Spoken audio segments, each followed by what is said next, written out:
यह कहानी सच्ची घटना पर आधारित मेरे पड़ोस के गांव वाहिदपुर की है। अतः कहानी बहुत दिलचस्प होने वाली है।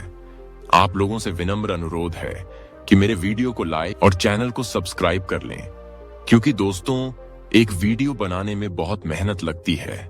तो फिर बिना देर किए चलते हैं सीधे कहानी पर। गांव वाहिदपुर जितना दिन में शांत और सुंदर लगता, रात होते ही वहां एक अजीब सी भयावहता छा जाती। खेतों में हवा के झोंके अजीब सी फुसफुसाहटें पैदा करते, दूर कहीं किसी उल्लू की आवाज गूंजती, और सबसे डरावनी चीज थी पीली कोठी। कई सालों से यह कोठी वीरान पड़ी थी। लोग कहते थे कि रात के समय वहां से अजीब चीखें और कराहटें सुनाई देती हैं। कोई कहता वहां एक सफेद साया घूमता है, करता कि कोठी के दरवाजे और खिड़कियां अपने आप खुलती बंद होती हैं। गांव के दो जिगरी दोस्त मन्नू और सूरजू चौपाल पर बैठे थे। तभी बुजुर्ग गंगाराम काका ने कहा, पीली कोठी की ओर रात में जाने की भूल कभी मत करना। वहां कोई आत्मा अभी भी इंसानी साये में घूमती है। मन्नू और सुरजू ने एक दूसरे को देखा। उन्हें इन सब कहानियों पर विश्वास नहीं था। उन्होंने तय किया कि वे खुद जाकर सच का पता लगाएंगे। रात के ठीक 12 बजे दोनों ने लालटेन उठाई और पीली कोठी की ओर चल पड़े। रास्ता वीरान था। कुछ दूर चलने के बाद उनको अजीब अजीब जानवरों डर मत। जैसे ही वे कोठी के दरवाजे के पास पहुंचे, अचानक हवा का तेज झोंका आया और दरवाजा अपने आप धड़ाम से खुल गया। दोनों डर गए। कोठी के अंदर घुप अंधेरा था। चारों ओर धूल और मकड़ियों के जाले थे।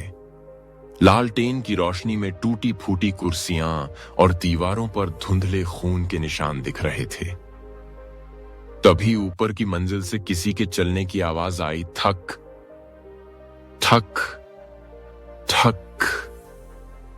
सुरजू की सांसें तेज हो गईं। उसने धीरे से कहा, मन्नू, यहां कोई है?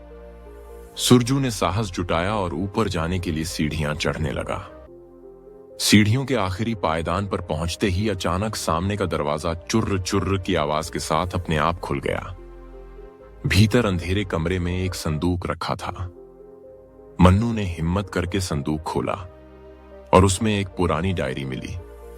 उसके पहले ही पन्ने पर खून से लिखा था, मुझे न्याय चाहिए, वरना हर रात कोई और मेरी तरह मरेगा। डायरी के पन्नों में लिखा था कि यह कोठी कभी हीनाबाई नाम की महिला की थी और वो इस कोठी में काम करती थी, जिसे उसके मालिक ने उसका बलात्कार कर बेरहमी से मारकर यहीं दफना दिया था। मन्नू और सुरजू ने यह बात गांव वालों को बताई। बुजुर्गों ने बताया कि यह सच था। जब कोठी के पीछे खुदाई करवाई गई तो वहां एक कंकाल मिला। हीनाबाई की आत्मा को न्याय मिलने के बाद गांव वालों ने राहत की सांस ली। मगर रहस्य अभी खत्म नहीं हुआ था। कुछ महीनों बाद गांव के धनी राम का भाई राम खिलावन लापता हो गया। लोगों ने सोचा कि वह खेतों में कहीं गया होगा, मगर जब 3 दिन तक उसका कोई सुराग नहीं मिला तो गांव वालों के अंदर फिर से डर वापस पसर गया। मन्नू, सुरजू और उनके दोस्त शिवा और बंसी हिम्मत करके रात में कोठी पहुंचे। इस बार उन्हें कोठी में एक गुप्त तहखाने का रास्ता मिला। जब वे नीचे उतरे तो अंदर जंजीरों से बंधा राम खिलावन पड़ा था। हमें यहां से निकालो, उसने कांपती आवाज में कहा। तभी पीछे से एक ठंडी मगर डरावनी आवाज आई, तुम लोगों को यहां नहीं आना चाहिए था। चारों ने जैसे ही पीछे मुड़कर देखा तो उनके होश उड़ गए। वहां कोई भूत नहीं था, बल्कि हरिया खड़ा था, पीली कोठी के पुराने मालिक शंभू का पोता। तो ये सब तू कर रहा था? मन्नू ने गुस्से से पूछा।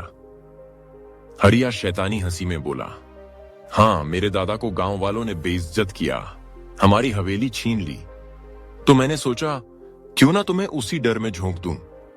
मैंने कोठी में डरावनी आवाजें और नकली डरावने जाल बिछाए थे, जिससे लगे कि यहां भूतों का साया है। सुरजू ने गुस्से में कहा, तो हीनाबाई की आत्मा कभी थी ही नहीं। हरिया ने सिर हिलाया। नहीं, आत्मा का डर सिर्फ एक कहानी थी। असली डर तो इंसान ही पैदा करता है।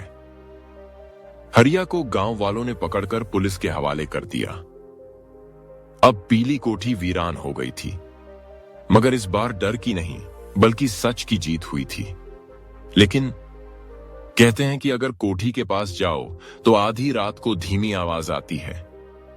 मेरे इंसाफ की कहानियां अभी पूरी नहीं हुई।